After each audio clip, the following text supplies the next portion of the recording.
Car Kadosh V'Nichbad, à la veille de cette lecture de la Haftara de Kumi Ori Kiba Orech, Haftara de Kitavo, nous arrivons à la 6e fameuse Haftara de consolation.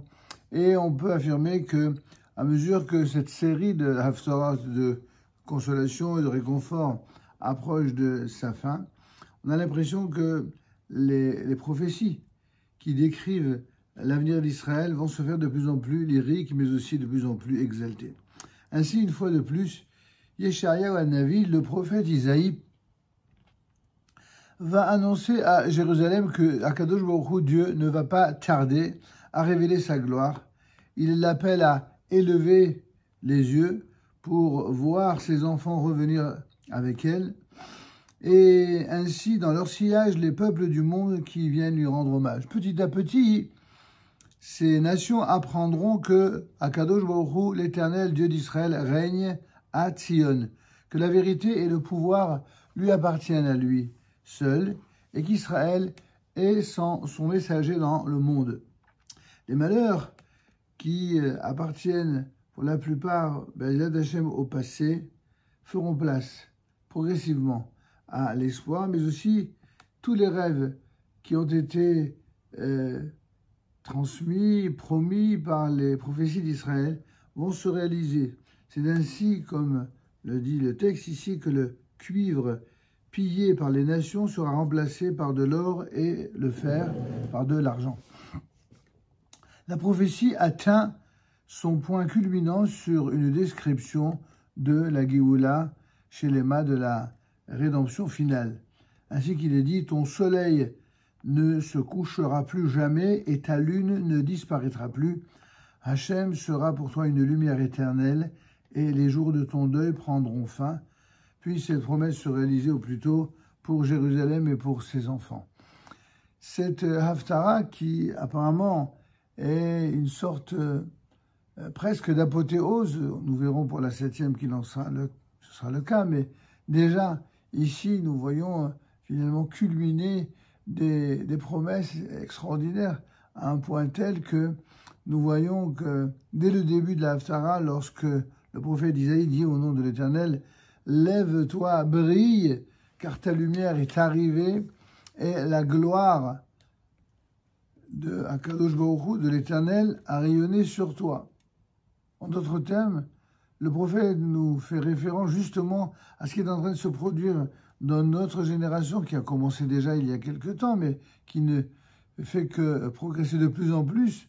Car voici, dit Isaïe, l'obscurité va recouvrir la terre et un brouillard dense les royaumes, tandis que sur toi rayonnera Hachem et sa gloire apparaîtra sur toi. Les peuples marcheront à ta lumière et les rois à l'éclat de ton rayonnement. Tout ça, ce sont bien sûr des paroles, comme on l'a dit, qui sont lyriques et qui sont aussi métaphoriques pour dire qu'à la fin des temps, eh bien, ces mêmes nations dont les aïeux ont tant malmené le peuple d'Israël où qu'il se trouva dans le monde, eh bien, est en train progressivement d'être de plus en plus intéressé par le fait de renouer. Malheureusement, il y en a encore qui traînent les pieds, mais à part ces traînards-là de l'histoire, la plupart des nations ont compris, et notamment les nations qui ont souffert, ont compris que ce par quoi le peuple d'Israël est passé, c'était le lourd tribut, le dur prix à payer pour mériter ce que nous allons révéler dans la Haftara à la fin des temps.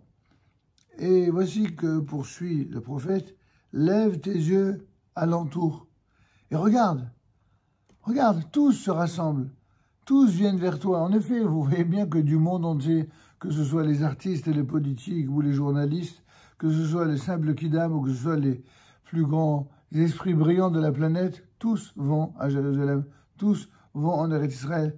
Et surtout, tous tes enfants, dit le Passouk, tes fils, viendront de très loin, et tes filles seront éduquées aux côtés des reines.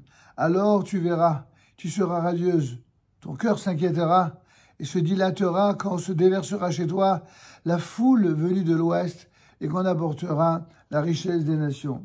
En effet, les intérêts économiques se bousculent dans le monde entier, tout le monde veut investir en Israël. C'est exactement ce qui se passe, c'est ce que vous voyez autour de vous. Et rappelez-vous, c'est notre façon toujours d'essayer de partager le contenu de l'Haftarah. De la même manière que dans la lecture de la Torah, nous allons régulièrement à la rencontre avec Dieu pour savoir qu'est-ce qu'il a à nous dire et qui nous parle de génération à l'autre, d'une génération à l'autre. Il en est de même pour la Haftarah concernant la fin des temps et la réalisation des prophéties messianiques. Qu'est-ce que le texte de Isaïe, comme à l'identique des textes précédents des autres semaines, qu'est-ce qu'il vient nous dire qui est valable dans notre génération, qui nous parle particulièrement de l'actualité de notre génération?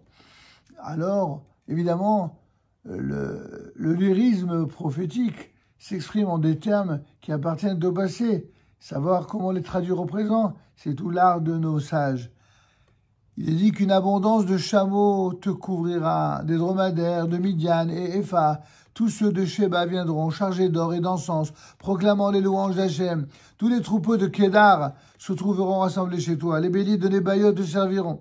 Ils monteront sur mon autel pour y être agréés, et je couvrirai de gloire la maison de ma splendeur. On est en train de parler de tout ce qui exprimait la richesse matérielle à l'époque et qui va finir également par se réaliser et se concrétiser en Eretz Israël. Qui sont ceux-là qui volent comme une nuée, comme des colombes vers leur colombier? Car c'est moi que les habitants des îles, vers moi que les habitants des îles se rassembleront, et les bateaux de Tarshish, comme jadis, pour ramener les enfants de loin, munis de leur argent et de leur or, en l'honneur de Hachem, ton Dieu, et du Saint d'Israël, car il t'a couvert de gloire. En effet, alors que lors de la sortie d'Égypte, eh bien, nous paraissions bien nus, eh bien, lors de notre dernière Géoula, de notre retour en terre d'Israël, malgré les difficultés qui sont évidemment inhérentes au changement de vie, au changement de pays, eh bien, toutes les difficultés réelles, y compris matérielles, qui se posent et s'opposent à ceux qui souhaitent vivre en Eretz Israël, ces difficultés s'écrouler et vont fondre comme neige au soleil. Ainsi, les fils d'étrangers bâtiront tes murailles et leurs rois te serviront. Si dans mon courroux, dit l'Éternel, par la bouche du prophète, si dans mon courroux je t'ai frappé, c'est dans ma bienveillance que je t'ai pris en pitié. C'est vrai que Dieu parfois frappe le peuple d'Israël. C'est vrai que via tel ou tel ennemi d'Israël qui évidemment se porte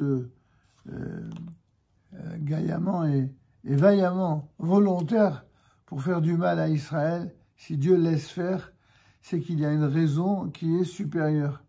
Mais cette douleur, cette raison supérieure n'est rien d'autre qu'une étape d'épreuve avant le réconfort précisément de cette bienveillance qu'Akadosh Baruch Hu va nous accorder.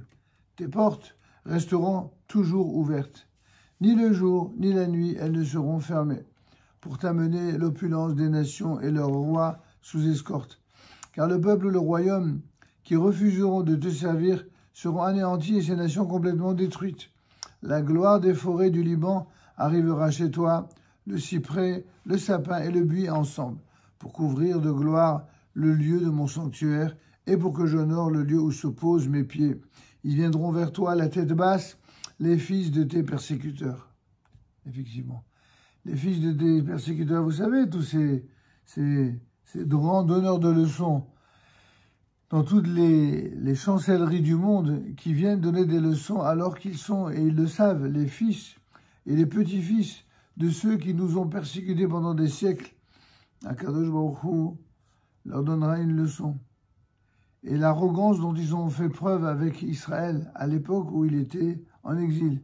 Et aujourd'hui, cette arrogance qui se poursuit alors que Dieu a ramené son peuple sur sa terre, alors le prophète promet, ils se prosterneront jusqu'à la plante de tes pieds, tous ceux qui t'outrageaient, et ils t'appelleront cité de Hachem, Tzion du Saint d'Israël. Au lieu d'être abandonné et haï, sans personne passant près de toi, eh bien, je ferai de toi un objet de fierté pour l'éternité, un objet de joie de génération en génération. Tous ces antisémites stupides, tous ces antisionistes ridicule tous ces idolâtres de la plus grande vilainie, tous ces gens-là qui ont dit du mal et qui continuent parfois à dire du mal d'Israël, ils finiront, eux, par se prosterner.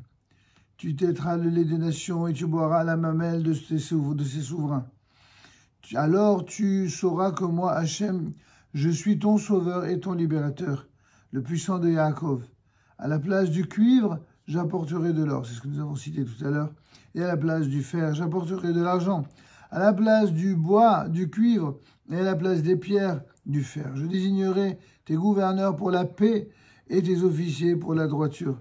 Non, la paix ne se fera pas aux conditions des terroristes, la paix ne se fera pas aux conditions de tous ces altermondialistes, donneurs de leçons qui ont tourné le dos à Dieu depuis des lustres. Non, la paix, elle se fera aux conditions que Dieu aura décidées, et on n'entendra plus de violence dans ton pays, pas de pillage ni de dévastation dans tes frontières. Certains, évidemment, considèrent que c'est de la science-fiction, que c'est de la prophétie qui ne peut convaincre que ceux qui ont la foi, penseraient-ils même aveugles. Eh bien, nous les rassurons. Il ne s'agit pas de la foi aveugle, il s'agit de la foi de gens qui sont, eux, véritablement éclairés et qui savent et qui comprennent exactement que tout ce que Dieu a promis dans les prophéties d'Israël, rappelez-vous celles que nous avions citées plusieurs fois dans Maseret Megillah, tout ce qui a été mis par écrit ne l'a été que pour rappeler que cela se réalisera progressivement jusqu'à la fin des temps. Enfin, tes murailles, tu les appelleras Yeshua. Vekarat Yeshua Chomotai Yerushalayich Tehila. Donc tu appelleras tes murailles Yeshua, c'est-à-dire le salut, la liberté, la libération plus exactement, la libération. Et tes portes, eh bien tu les appelleras Tehila, c'est-à-dire un hymne de gloire. Tu n'auras plus besoin d'un soleil comme lumière du jour, ni de l'éclat de la lune pour t'éclairer. Hachem sera lui-même pour toi une lumière éternelle et ton Dieu sera ta splendeur.